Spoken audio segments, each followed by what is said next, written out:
So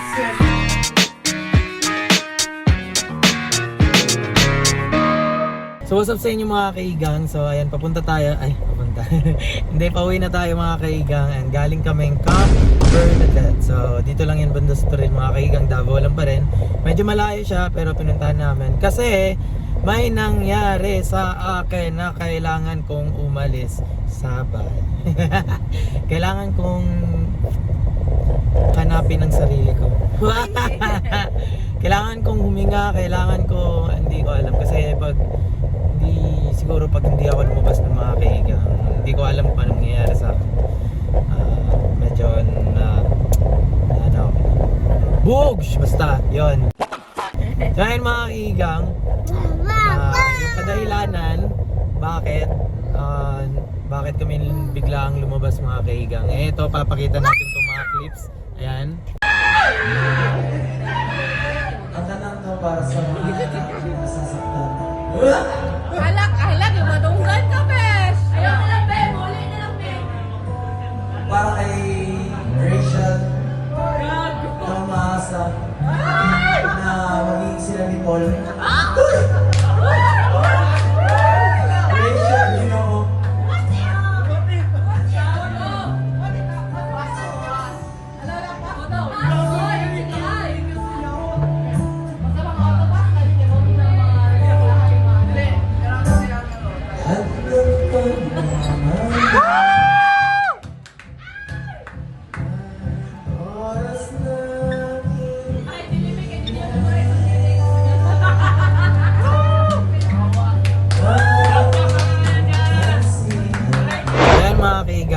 Hindi ako nakapag-attend doon. Basta, medyo mabigat siya sa pakiramdam ko. Kung alam ano ma-feel ko. Actually maraming nasa isip ko ngayon mga kaiga. Siguro na-exhaust ako. Nangyari pa yon.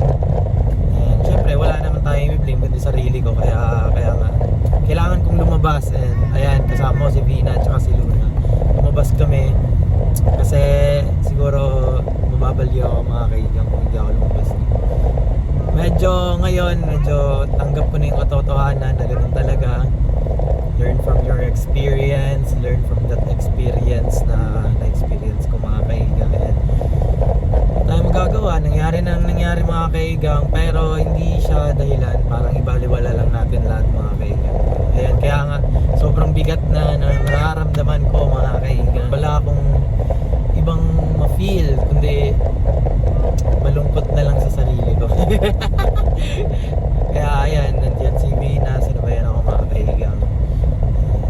Siya hindi ko kaya mga kaigang. Hindi ko na kaya i-handle yan, kaya lumabas ako, nag-enjoy ako, basta para mawala siya sa isipan ko mga kaigang. So ngayon, nandun kami mga kaigang. Sobrang ganda ng Camp Bernadette mga kaigang. Bale, kagabi pagdating namin, hindi na kami nakapag-vlog talaga. Kaya wala din ako sa wala ako sa tamang wish yung mga kaigang para mag-vlog. Kasi hindi ako makapag-isip ng maayos. Uy, na-record. Daga nakikiyaw-yaw pa, wala din na-record yaw. Hindi rin ako makapag-isip ng maayos mga kaigang. Kaya ang kailangan ko lang kapon talaga is mag-unwind. Yun lang. Wala, hindi ako nag-vlog na. Ito na lang. Papakita ko lang sa inyo mga kaigang. Pagdating namin, ayan, kumain na kami. Tapos, hindi kami nakapaglibot niyan mga kaigang. Natulog na kami agad nun.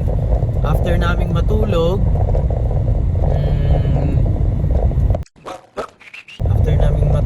gumising kami. Tapos, ayun, nagising na kami dyan. Pagkagising namin mga kaigang, breakfast, tapos tabangin ko ba, mas yun, pang utok mo, utang pa kayo. Libot, ayan, umikot na kami mga kaigang. Ayan, makikita nyo dyan, sobrang laki ng Camp Bernadette. Sobrang laki niya mga kaigang. So, naikot namin siya. Hindi ko lang nakuha ng clips lahat, pero ayan, naikot na kami niyan. Tapos, tama ba? Pahinga konti. Pagkatapos ng pahinga, nag-pool. Ayan. Hindi na ako napag-video doon mga kaigang. Pero, dalawa yung pool nila eh. May isang hindi kasi pambata yung isa, no? Siguro pambata siya kasi mas ano siya, mas mababaw siya pero dapat ito. Mas mababaw siya pero pwede rin naman siyang matanda. Basta yan. May pambata, may mga matanda.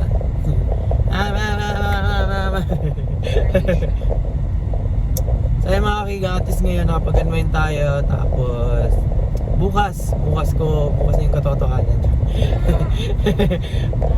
Hindi ko alam ano yung feel ko pero nangyari ang nangyari, and ngayon nawala lang siya sa akin ng at least konti sa utak ko para at least makalimutan ko ng konti mga kaiga. Kasi mawawala siya ng 5 minutes tapos tutunganan naman ako. Kaya mga kaiga, ano lang, quick review lang ng life ko ngayong weekend na to, and share na lang. Yes po. Share ko lang ang na-feel ko. Actually, dapat mga kaigang, di na muna ako magbablog di ba? Last ko dapat yun. Kaya lang, para life update lang. Baka na-miss nyo ako Life lately. So, bago tayo uuwi mga kaigang, and bago matapos tong vlog na to, may pupuntahan lang tayo, isang importanteng tao sa akin. Siya yung pupuntahan ko mga kaigang pag may problema ako, pag marami akong iniisip, pag mabigat yung pakiramdam ko. Hindi niya ako naririnig pero mali. Hindi ko siya naririnig pero alam ko naririnig niya ako. And ang nagturo sa akin yan mga kaigang is si Papa. Sabihin ko lang daw sa kanya lahat ng mga problema ko, and gagaan daw yung ano. So, naging habit ko na siya mga kaigang na kada may mga nangyayari sa akin mga kaigang, sa kanya ako pumupunta. Hopefully, ayan mga kaigang, nag-enjoy kayo sa vlog na to. Kahit wala naman talaga akong ginawa, salita lang ako. Pero hopefully mga kaigang ay nag-enjoy kayo. So ayun mga kaigang, dito ko tatapusin ang vlog na to. Pag may oras kayo mga kaigang, visit kayo sa Camp Bernadette. Sobrang ganda, sobrang nakakapag-relax ng utak mga kaigang. Kung may problema man kayo, mag-unwind tayo, enjoy lang. Ayun mga kaigang, dito ko tatapusin ang vlog na to. Kapag nagustuhan niyo ang video na to, like, comment, share, and subscribe. Kapag hindi naman, like, comment, share, and subscribe pa rin para support lang tayo all the way up. So yan mga kaigang, for more videos, dili magpaagi si Kuya. Like, camera, action, subscribe. Let's go!